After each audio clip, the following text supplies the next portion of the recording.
Biz Latындын tilin alabız, Katındın tilin alabız. Kaçan biz Akındın tilin alabız. Mamlekettik til, rasmi til, jargon tili de kirip ketти. Jargon tilde kirip ketpedi. Parlamentin içine kirip ketpedi, jargondun tili. Koy, Marayt koydun tilinde, uy möröйт uydun tilinde, uy menen koyga jetmedik uluttun tilin biliu dedi. Obama, Amsterdam, Omar Nehayam, imperator, senator, blunder pap, başka pap. Тамақтардың аттарычы. Ана мен ой кетеді, şu Кыргызстанда экеле кыргыз калган бö депчи. Жаңыбай менен Шайлабай депчи.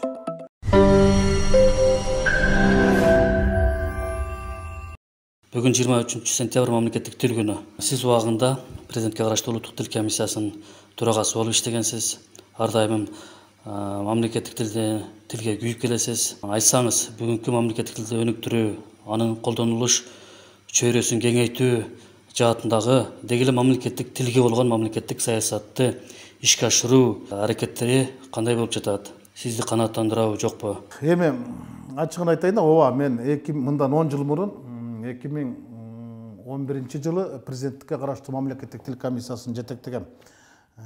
Бирок жылда эле мамлекеттик тил күнү, мына бүгүн мамлекеттик тил күнү мамлекеттик иш-чара болчу. Бүгүн кечээ мен өткөнүн билген жокмун. Мен жылдары чакырылам да.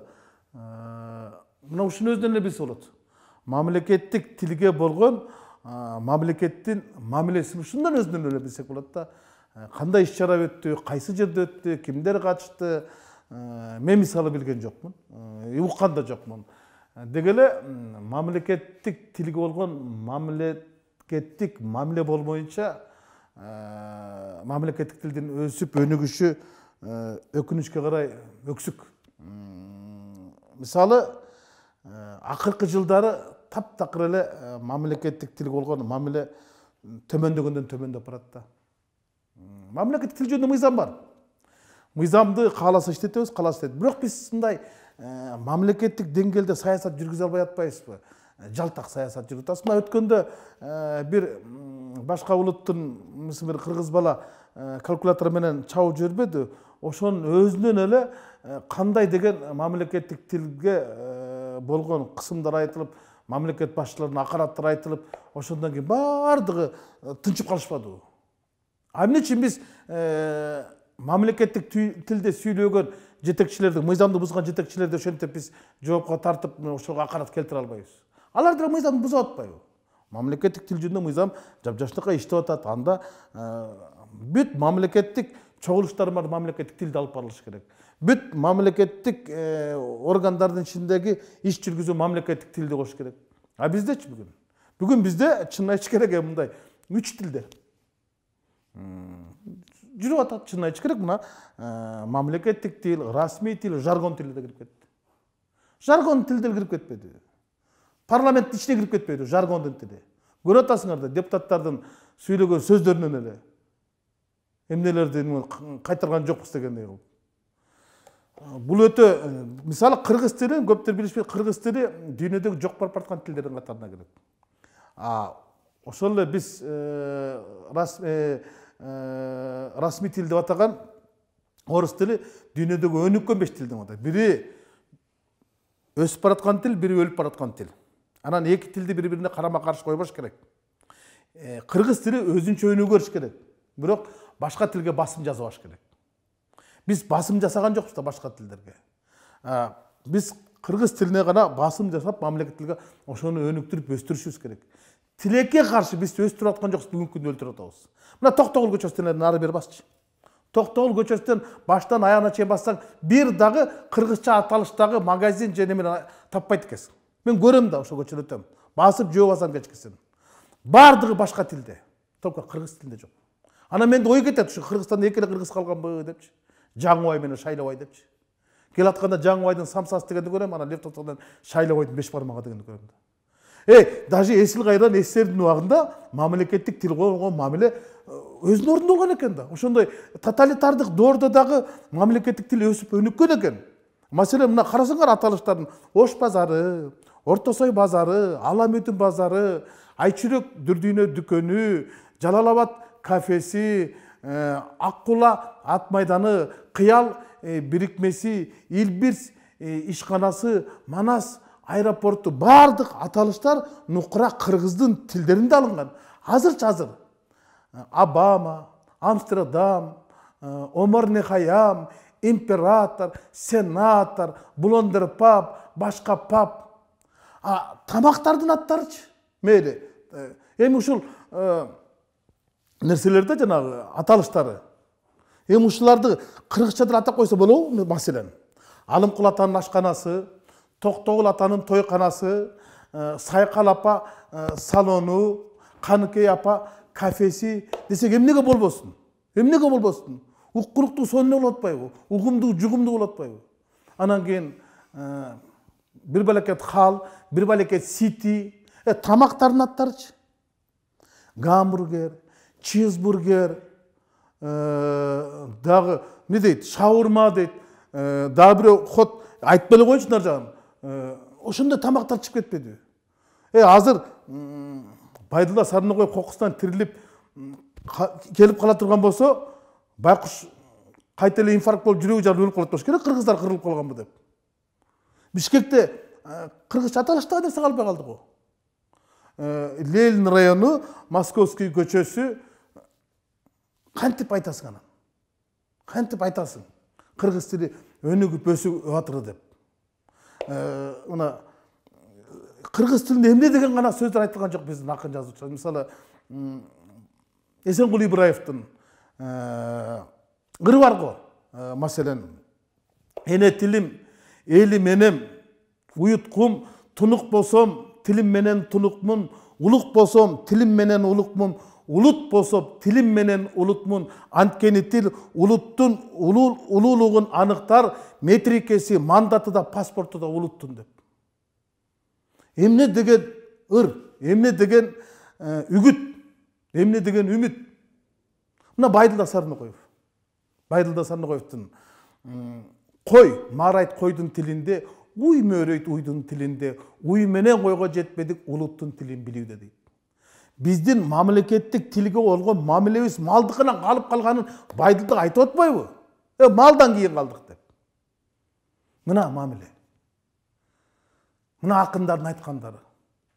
Биз латындын тилин алабыз, катындын тилин алабыз. Качан биз акындын тилин алабыз? Качан биз акындардын үнүн угабыз? Мамлекеттик тилге болгон кайдыгерлик бүгүнкү күндө, мисалы мен билем, канча деген өкмөткө каттар жазайык. Кыргызча жазсаң, Манастын тилинде кат жазсаң, Пушкиндин тилинде жооп келет. Мына мамиле. Бир гана кишини айтып кетишим керек. Атын атаса куту сүйнөт, же болбосо алагуштун атын атачы. Мына Курманкул Токторалиевич Зулушев, башкы прокурор. Ушул киши гана мамлекеттик тилге болгон мамилени башында туруп атат да бүгүн. Ушул киши гана талапты күчөтүп атат. Бардык жыйындарды, бардык каттарды керек болсо электрондук поштасына чейин кыргыз тилинде жазгыла деп атат. Талапты коюп атат. Бул мамлекеттин талабы эмес, бул мамиленин талабы. Бул тарыхтын талабы, бул улуттун талабы.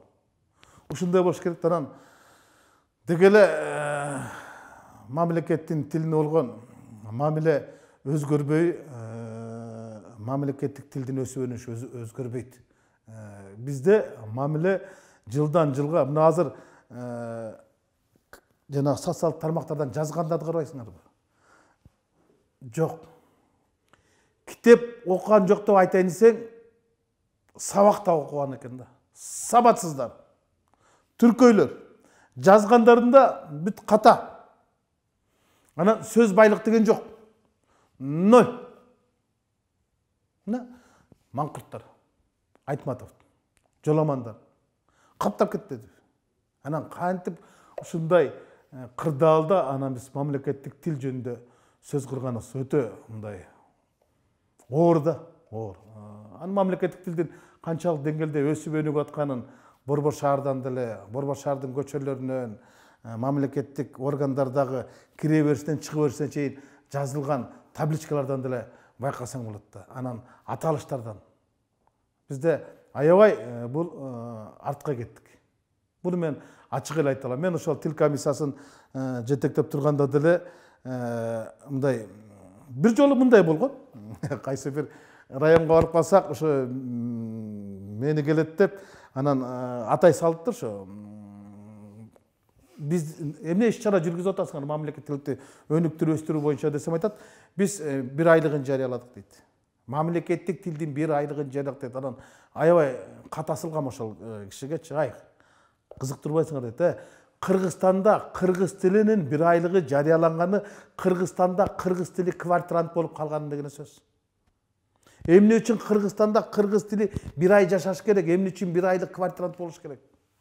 Ал кыргыз тили деген кыргыз менен туруп, кыргыз менен жатып, кыргыз менен төрөлүш керек, кыргыз менен өлүш керек да. Ал ушул жерде жашаш керек, адамдын көкүрөгүндө жашап, тилинде болуш керек да. Бизде ошол деңгээлге жетип калганбыз.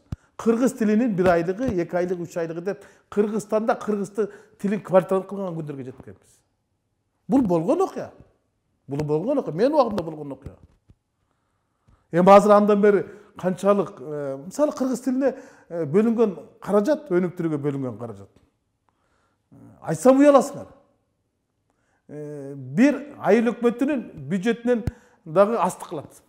Мисалы Бишкектеги Лебединовканын айыл өкмөтүнүн бюджетин, анан кийин мамлекеттик тил саясатына бөлүнгөн, комиссияга бөлүнгөн каражатты карап көрсөңөр, айыл өкмөтүнүн бюджетинен астык кылат. Мамлекеттик тил саясатына бөлүнгөн акча. Мына мамиле. Мындан 5-6 жыл мурун мамлекеттик тилди өнүктүрүү өстүрүү боюнча бир программа кабыл алынып, анан иш-чараларды неме кылып, анан китептерди чыгарышты да, мен кийин көрдүм да ошол китептерди чыгаргандар. Ай, бөлүп кетишти. Ар ким өзү каалаган кишинин китептерин чыгартып, анан каяка бөлдүк, китепканага бөлдүк да, жок ошомойдон.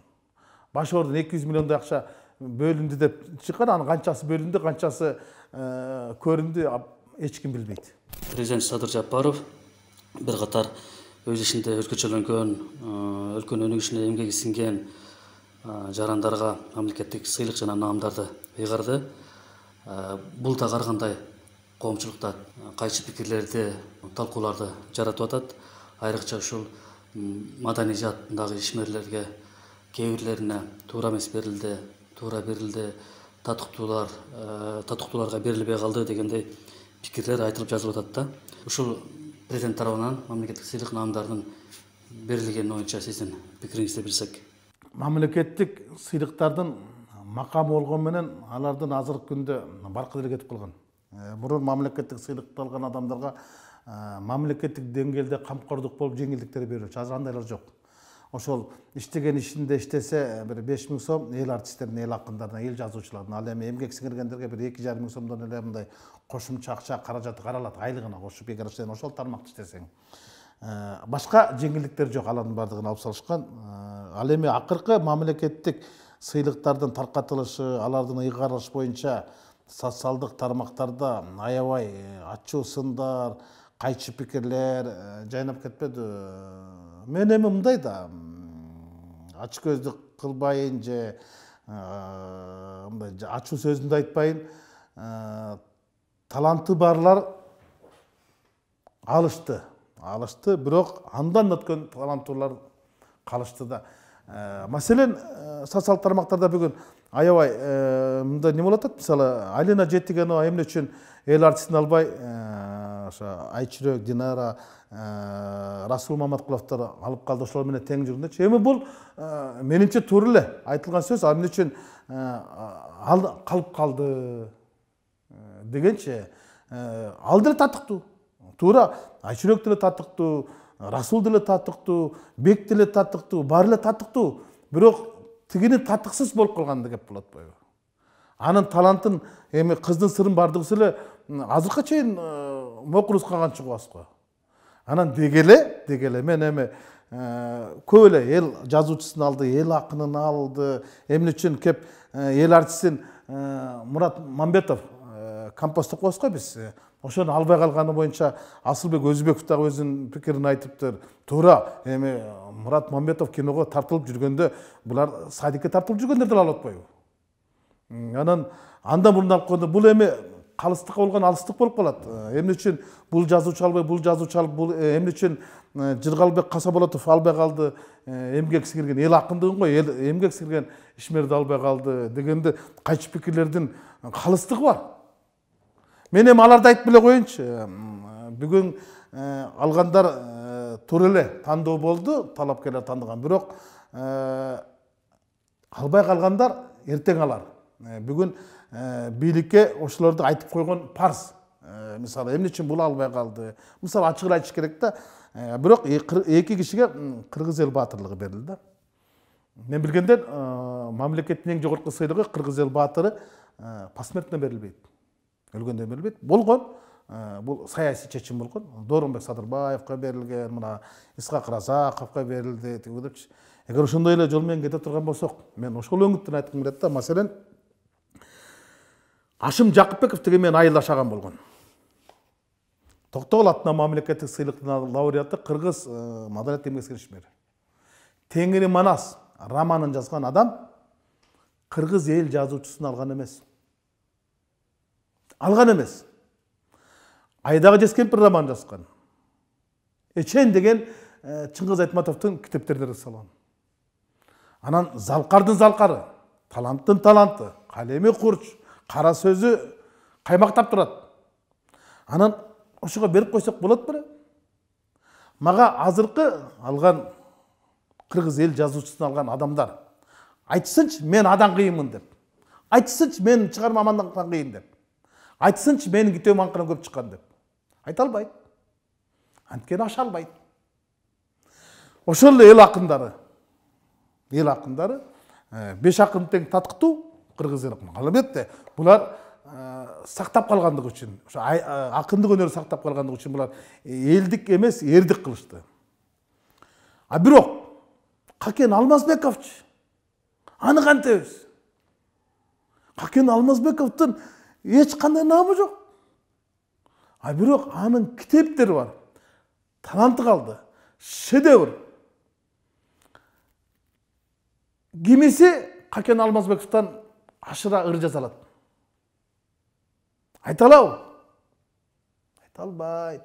Атүгүл Райкандын эч кандай мамлекеттик сыйлыгы жок. Шүкүрбековдун, Мидин Алыбаевдин эч кандай мамлекеттик. Эми ушуларга да кыргыз эл акынын паспортун берип койсок болот беле?